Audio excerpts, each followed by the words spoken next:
সংযোগ নেই, তবুও মিটারে বিল ওঠে। নিম্নমানের মিটার ও যন্ত্রপাতি দিয়ে চলছে পল্লী বিদ্যুৎ সমিতিগুলো, যার ফলে ভোগান্তির শিকার হচ্ছেন গ্রাহকরা। কর্মকর্তা কর্মচারীদের দুর্নীতি, সংযোগের নামে গ্রাহক হয়রানি, দালালচক্র আর ঘুষ বাণিজ্যে অতিষ্ঠ পল্লী বিদ্যুৎ সমিতির গ্রাহকরা। পিএম থেকে শুরু করে জেনারেল ম্যানেজার, সমিতির প্রতি স্তরেই রয়েছে দুর্নীতিগ্রস্ত কর্মচারী। নানা অজুহাতে কর্তৃপক্ষ তাদের বিরুদ্ধে কোনো ব্যবস্থা নেয় না।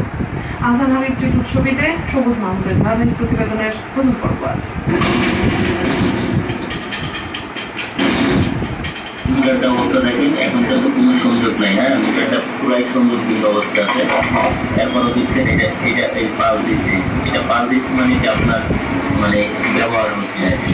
এরকম যদি কারো মিটার থাকে এটা দ্রুত চেঞ্জ করবেন, না হলে কিন্তু আপনার ঘর বাড়ি বিক্রি করে পল্লী বিদ্যুতের বিল দিতে হবে। এটি একটি পল্লী বিদ্যুতের মিটার, সংযোগ বিচ্ছিন্ন তবুও পালস দিচ্ছে।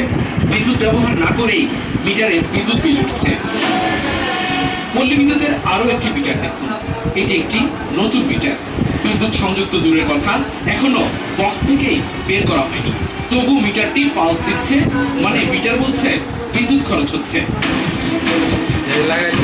শুধু মিটার বা বিল নিয়ে নয়, পল্লী বিদ্যুৎ নিয়ে গ্রাহকদের ভোগান্তি আর অভিযোগের শেষ নেই। কয়দিন পর 500 টাকা ভরা লাগে, 500 টাকা কার্ড সিস্টেম, ওই জায়গায় সব কার্ড সিস্টেম, এটা সব কার্ড সিস্টেম। ওটা হচ্ছে 2 দিন পর 3 দিন পর 4 দিন পর 500 টাকা করে ভরা লাগে। রিচার্জ করে 500 টাকা।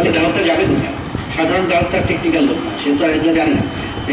এই যে বিশ্বাসটা নষ্ট হলো, এটা কিন্তু একটা ক্ষোভ তৈরি করে ভিতরে যে আমার বিলটা ঠিক নেই। পল্লী বিদ্যুতের আবাসিক বা বাণিজ্যিক যে কোনো সংযোগ দিতে হলে গ্রাহকরা নানা ধরনের ভোগান্তির শিকার হন। গ্রাহকদের অভিযোগ, সংযোগের জন্য অনলাইনে আবেদন করলে নিয়মতান্ত্রিকভাবে তারা সংযোগ পায় না। সেজন্য পল্লী বিদ্যুতের দালাল, ইলেকট্রিশিয়ান বা কর্মকর্তা কর্মচারীদের দ্বারস্থ হতে হয়, দিতে হয় 10 গুণ বেশি টাকা।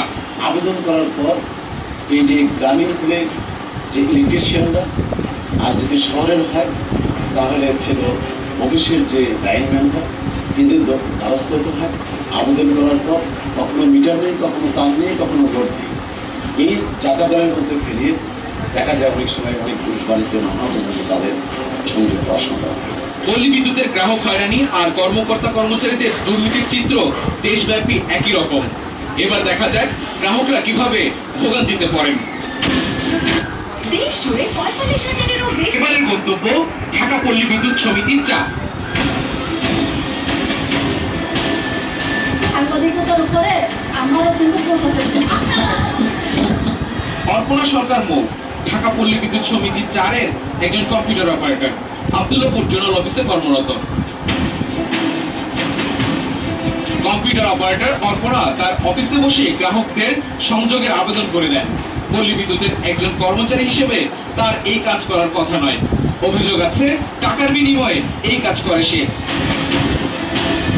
শুধু তাই নয়, অর্পণা সংযোগ দেওয়ার জন্য বিভিন্ন কর্মকর্তাদের হোয়াটসঅ্যাপে তালিকাও পাঠায়। এসব অভিযোগ নিয়ে অর্পণাকে প্রশ্ন করলে তিনি রেগে গিয়ে অন্যকে দোষারোপ করেন।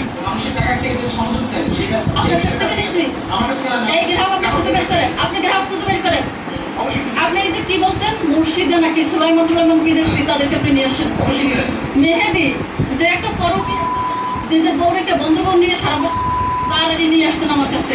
নতুন সংযোগের আবেদনের সময় অন্যান্য কাগজপত্রের সাথে আর্থিং রড, মিটার বোর্ড ও মেইন সুইচ ক্রয়ের মেমো সংযুক্ত করতে হয়। গ্রাহকদের জমাকৃত সেই মেমোতে